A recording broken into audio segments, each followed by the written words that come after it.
If I said Mangadef, if I said Assalamu alaikum, nobody's offended. They don't start giggling. But all of a sudden, if we speak our language, you think it's a joke? Well, we here to say, we ain't no joke. All right? So, one of the things that has maintained the spirit of our people is the fact that our language, Gullah, is oral. So when you speak, you put life in it. When you write it, there's no voice. But when you take it from that page and those papers and you say it, put that life in it. That's the way God started us all, breathing life into us, breathing life into the elements. So I pray right now to breathe life into you. So when I tell you that today our plan was to read from one of the founders of this school's poems that had just recently been discovered by the U.S. National Park Service. Laura Towne and Ellen Murray were founders of Penn School. They were Anglo missionaries of the American Missionary Association out of New England. They are buried, of course, where we had the traditional praise service last night at the Great Baptist Church. They are buried there. So their bones are still here, and I rest assured they are sitting out here in spirit saying, well, she means she's not going to read my poem today. Because when I went online last night to pull up her poems, they had deleted the website. The U.S. federal government has the website deleted and the words working on it, and my fellow computer scientists over here said, what? Because we know what that means. So they took it down. Yeah, someone said vicious. So they took it down, but they'll never take us down. So I said historically poetic will still take place. Because it's a historic moment. And we move poetically no matter what. I ain't got to say a word.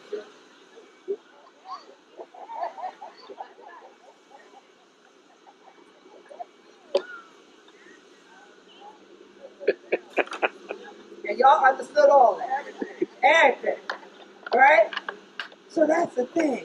Is we have an over and an understanding of one another. That we have to expand like this circle. And that's why we wanted to pull y'all all together in a circle. So I ain't mad that y'all sitting in the shade. Because the stage is about to get hot. Because we got family coming to the stage today. I got a sister who was here just a few months ago. She is the founder of the Black Moses Freedom Festival. Her name is Eboni Holmes. Now, one thing about some ebony, it got to be strong. Ebony ain't no tree that you just break. And so I asked her. She wrote me, said, Queen, what can I do for Heritage Day? Can I do some poetry? I said, let's do it. Because we done found these poems of Ellen Murray. And we wanted to rotate between our poetry and Ellen Murray. But since they took down the website, we're going to do it right. We just going to do it our way. That's how we're going to do today. And I asked Sister Eboni to be joined by our one and only Minister of Information for the Gullah Geechee Nation, Elder Carlie Towne, who's going to also come to the stage. And Elder Carlie Towne been doing poetry and plays at the Moja Festival for years since I met her. This is what she's been doing. And so definitely give our Minister of Information, Elder Carlie Towne, a round of applause. Now, Elder Carlie Towne was the visionary behind the logo that you see for the Gullah Geechee Nation. She actually has a nephew whose name is Angel.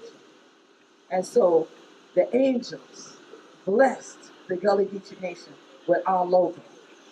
And I want to make it clear to you, some of y'all going around here saying, one of us take care of the roots and heal the tree is a Gullah proverb. That's not a Gullah proverb. That's a Queen Quet saying that was given to me 30 years ago by the ancestors. And it is the slogan of the Gullah Geechee Sea Island Coalition. I founded the oldest organization in the world that has Gullah Geechee in the name. Elder Carlie Towne founded the second oldest one. And she is our executive director for the Gullah Geechee Angel Network. Yes, our official 501c3 for the Gullah Geechee Nation. And so, with these sisters here, you see power here. You see energy here. And I feel like our ancestors are honored because you see the Trinity standing before you. And what a blessing it is. And so I say, oh. So today, Sister Eboni, let's see what we want to do to greet the people. What you got for them? Set it on fire. So I'm going to start with my first poem, and it is called I Am African. All right. I am African. I was not born there. But it is these Africanisms that draw me to Oprah and Rice, constellations, bonfires, and elders' advice. I am African. I was not born there. Yet, Africa is the continental place of my soul's birth, because when I look at her, I see myself. Like a mirror reflecting blinded light back to me, illuminating my need for solitude and astronomy, rivers and honey. She sings me songs I've never heard, yet I find myself humming her melody in dream state and dream away. She is my mother, Africa is. Although I did not burst forth from her womb, I am hers and she is mine. Africa, African. I am an African, an alchemy of the origination. An alchemy of origination, and it is these strands of her, wrapped in tight coils, coursing through capillaries that keep me in reverence of my ancestors, in honor of everything, in honor of everything. She brings me to myself. When I am lost, I look to her for leverage and love. When I am longing and unsure, I imagine her shores and become sure, and I am sure. She is the magnet with infinite pull strength that draws me towards my divinity and my destiny. Stop asking me if I'm African, because Africa is the matriarch of humanity. And Africa is born again and again through me. I am mitochondrial Eve, and I am African. Sitting at the feet of my elders awaiting instructions, my life is structured in a way that keeps me focused on Africa. A Eritrea colors and cloth and things I've never seen and heard. I mean, we tap the bottle before we crack the bottle. Pouring out a little liquor is libation. There are remnants of my birthplace in my salutations, in my walk. There are nuances of Bantu and Igbo in my talk. And I'm African. Nah, I wasn't born there. Nah, I wasn't born fair. I was born in the hood, born stolen goods, born to think me and Africa were no good. I was taken and stolen away. So now, I am African in a way that is new and bold, and I am bold in my diasporan brethren and sisters to reach back, grab that, take that which is yours rightfully, righteously, right with me, African. African is not a story. It is a lineage with a genetic origin. You are the beginning that has no end. So don't get it twisted when they ask you who you are again. Tell them, I am African. Ashe. Ashe. Ashe. Thank y'all for bearing with me. Oh, wow. Thank you, sister. This is really deep because this is intergenerational. And so I'm going to speak to the churn. I mean, I just want to say, I don't know how to say it sometimes. Sometimes I get real nervous, but I decided that, this time I'm just going to say it. Yeddi churn, wonder about where Yeddi secret be. Yeddi rich with a Gullah Geechee. If people think you're not lie about the one you're gonna be, I want you to crack your teeth about Yeddi history. Yeah, I want you to crack your teeth because that's what we got to do. That's what brought us to this stage today. All of the things that, praise God from whom all blessings flow. I feel like I heard Sister Luella say, I thank you, Jesus. Yes. Sweet Jesus, I thank you. Amen. I hear you, Sister Luella. I hear you. Yes, I heard you. You said we came from black to Gullah Geechee. And we stand there. Come on. Because we be Gullah Geechee. Our anointed people. Ashe. Ashe. Now see the power of God. We have Ellen Murray's poem right here. Found it in the archive. And I'm going to read to you, May We Pray. And she actually sent this to the National Anti-Slavery Standard on January 11th. What year y'all think? 1862. Yeah. May we pray? The unwanted query has a foreign, far-off sound, as if it belonged to ages, on the earth no longer found. Was it said where Syrian shepherds watch the word, watch the friend of God at prayer. When the Mars plants the palm tree cross the shade like the burning air, and they turn with waking reverence from the shrines of Bala to the new pure faith beginning then on earth her morning hymn. Or it may have once been uttered by the labyrinth of dead, where mind moldering bones in darkness off the Christian feast was spread, and the lamplights on the altar in those grave aisles prophesied that from martyrs' dust arising should the church be glorified. Did they say then, low and breathless, is it safe? And may we pray, listening, lest the Roman tyrants might have sent the gods that way? May we pray? This should be only asked in hours of spirit war, when our hope is failing from us. I'm sure they meant fall. When the tears of doubting flow, ask not on earth, in heaven, but our Maker and our God. Only ask to hear the certain answer from his bright abode. Overwhelming grief and rapture, doubt in sweetest ecstasy. Pray, my child, my Father listens. Pray, and I will answer thee. May we pray? They asked it early in the land and law of night, in the land and law of light, when the church bells rung their music, where the Sabbath hours were bright.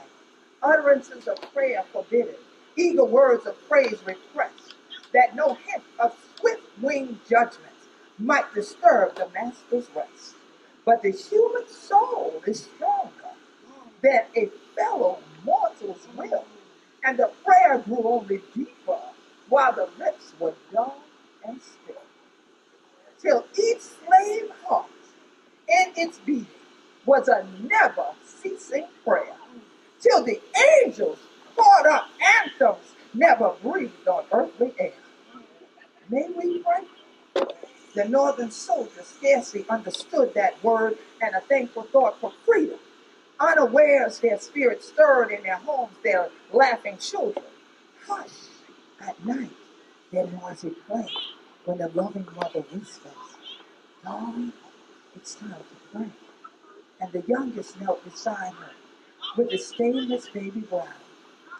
Fellows listening as the sisters say, may God bless Father now. We may pray. We may pray. They knelt for praising, thanking God, that great boon.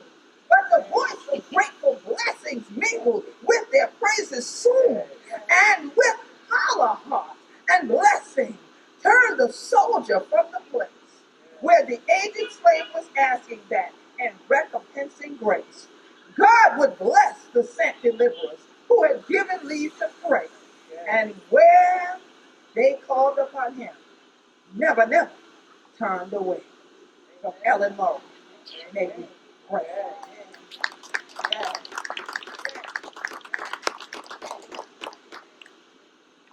Imagine a goddess, free and flawless, filled with the Creator's promise. Her life is lived guarded by angels who wear armor, and the arms of the universe surrounds her always. And she stays in good grace. And abundance is her residence, and she resides with the heavenly presidents and presents her presence, and her divinity is never doubted. And she shouts it, I am divinity, personified, electrified, celestially amplified, far and wide. They recognize the goddess, though they may not know her. See, some try hard, but they cannot decode her, because she was made to remain a mystery. But yet, somehow she has to wear this see-through, practically invisible, bulletproof vest, because shots have been aimed and fired at her breast, and her halo is impenetrable. Because some have tried to decapitate this divine mystic, some hit her, some missed her, even tried to incinerate, but she regenerates. Come on. She reiterates. And although those attacks did penetrate her emotional shield, she does not yield. She just found herself a place to cry and called it the Milky Way. Because it promised to hold her every millionth tear in a star anyway. Somehow it knew her journey would be far, deep, and away. Yes. Because her only aspiration every day was to love everything deep. So she pays deep in, and she falls deep in. That depth has caused her to be cold and shame from her crown to her toe. And for her sisters to be exploited to see how far they will go. Wow. And they will go deep. But imagine if the goddess was just free to roam these streets, free from miscommunications, misinterpretations, and everyone else's expectations of what and how she should be. Imagine if she could just be the goddess, unbeaten on, uncheated on, unraped and unneglected, untaped and uninfected, unbarren and unbarred, unscared and unscarred, unscreamed on, unpeed on. Imagine the goddess just dreaming on. Yes. Unbound, unshackled, and finally set completely free. Now, you could just imagine who this goddess could be, because I see her in you and I see her in me. She's the mother of us, the mother of we, the universal aspect of femininity, the divine womb of creativity, the creator of life, the teacher of love, the galactic wife, the mother of thugs. She wears many crowns. I mean, supernovas and stars surround. Profound is the goddess. Watch her shine. Ultraviolet look away like that blind. So surreal yet so sublime. The lover of existence, the mistress to rhyme. She's the keeper, the maker, the taker of time. I'm going to make this my last line and confess. I wrote this so we can never forget, disrespect, or neglect the goddess. Wow, that is awesome, sister. You know, as I was standing here, I was looking at the trees, and you know, trees actually was a place that our ancestors would go to get away from slavery. So it reminded me of Charleston and our angel oak tree. And I want to say a little something about the angel oak tree. The majestic angel oak tree, it tells the story of runaway slaves and how they became free. I is 1,000 years old. Many African stories I've heard told. I've heard the dreams. I've heard the chants of runaway slaves who cried late at night. I've heard a child say, "Mama, Mama, is Master going to get us?" No, youngin'. We're going to stay under the angel oak tree because we going to be free. I've heard the chirps of beautiful birds that made music to poor Africans in flight. I've heard Cato, a runaway slave, say, "Before I be a slave, I be buried under a stone in my grave." Look, listen, my children, and you too will see how I, the majestic angel oak tree, can talk to thee about how enslaved Africans, they were free. They were free. Okay. So now we're going back to what year y'all think? 1862. Minus 1. Yeah, we doing November 16th, 1861. Okay. Dudes ever saw. Dudes ever saw. Amen. It was well. We say in looking back, see the crushed ruins of the powers that were lie strewn along time's track. The ruins and the wrecks of pomp and power, the glories of the past, the tyrannies upbuilded on the wrong, the giant shadows cast. Across the gateway of eternal truth, the Babels reared on high, the manacles for freedom, and the laws that mock their equity. Dews ever saw, thundered down the word, and swept the pathway clear, nor stayed for Roman power or Grecian fame, for courage or for fear. Dews ever saw, God, so let it be, but it now we pray it low, and hold beneath the wild with shrinking dread, before prophetic foe and woe, the devastation, earthquake, ruin, blood, that prophecy must bring, ere earth is ready in humility to throne her coming king. If needs a firm step on the vantage ground of calm and steady faith, ere we with steady hearts can echo back the words the prophet said. Ere we can see the nations fall and rise, friends on the battlefield, the firm support of the government and law to treacherous ruin yield. And sing, amen, so let it be. No lips or hearts complain. News ever soar till the right shall win. The Lord of freedom reigns. Yes. Thank you. Now, if that poem ain't timely, I don't know which one is. It is. So yes, my name is Eboni Holmes. I'm the founder of the Black Moses Freedom Festival, and that festival honors Harriet Tubman and the Kuumba River Raid, which happened in what year? 1863. But she came here in 1862. So I think it's only right that we are doing our festival here at the Penn Center, which was built in 1862. Harriet came here in 1862, and she led over 700 people, our Gullah, Geechee, and indigenous people, to freedom. So our festival is a Heritage Health and Wellness Festival, and it happens the first weekend in June. This next poem that I want to do is called When Black Women Pray. That has got this country a long, long way. long way on the back of black women's prayers. So I'm going to do this poem here. I don't know by heart, so I'm going to just read it, okay? When black women pray, spirits move and listen. From the womb, submission. Portals open and pulsate at the perfection of pitch, tone, vibration, and heart. Hearts of black women include every heart. All belongs to us. We are the mothers, and our prayers from throat, from belly, from soul, sail straight through the realms of manifestation. Because the universe trusts us. It trusts us to keep love alive, even through the darkness, through death. We have hope hidden in the lining of our uterus, awaiting an opportunity to shine love brightly and out loud again. We will find our way back to ourselves always. If you just stop trying to control and judge and shame us into submission. I mean, it's hypocrisy, actually. After running free irresponsibly, now people want to come and judge me. And, right, come and judge me. Child, please, that ain't the reason. That ain't the reason that you talk disrespectfully to me. That ain't the reason that you take advantage of me. You've been the one defiling me since infinity. Yet black women, when black women pray, we pray forgiveness for you. We pray healing for you. We pray into the infinite and birth the impossible. We birth the future. We continuously give birth to love.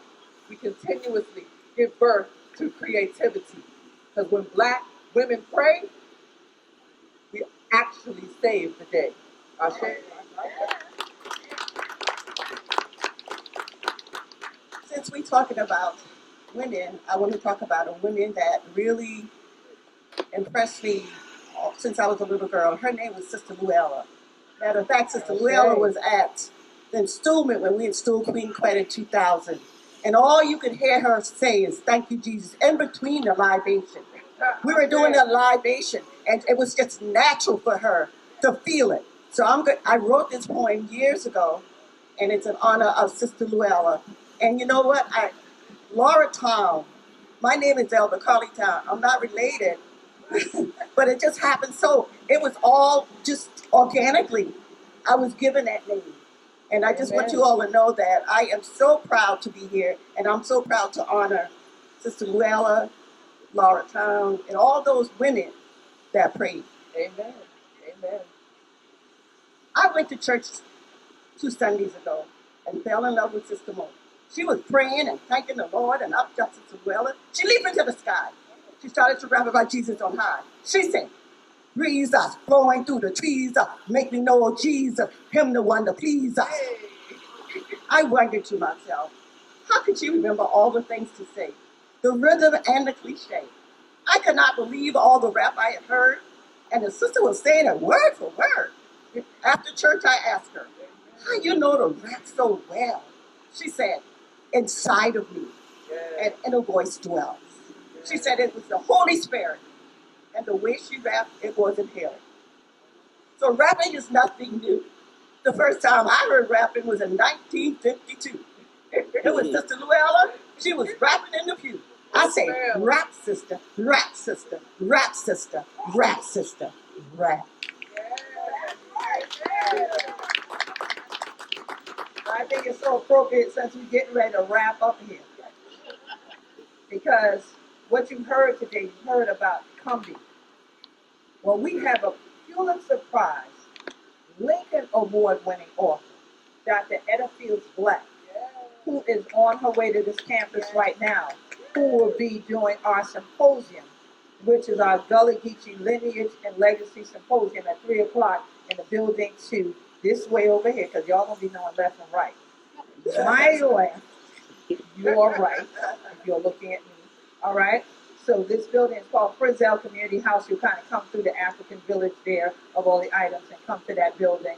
She will be joined by Dr. Amir Jamal Teray of Big Clean Journeys and the Gullah Geechee Nation, as well as Gina Page, who is a founder of African Ancestry. So we're going to find out if Elder Town is really kin to Laura Kelly or not today, because at the end we're going to do an actual reveal to find out Elder Town's African ancestry today. And Chef BJ Dennis is actually going to be there as well.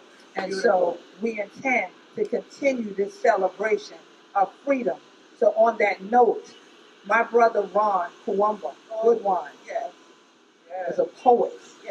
He's an artist of varying kinds of art. He's the one I danced with even last night here. So when y'all see me tonight, it could be the Holy Spirit on me at Motown, but likely it's just me and Ron. All right. Okay. As he's the ancestor that was always here for Heritage Day. But Ron, I write a lot of poems. I never memorize mine. But Ron wrote a poem when I was little, and I always remember it.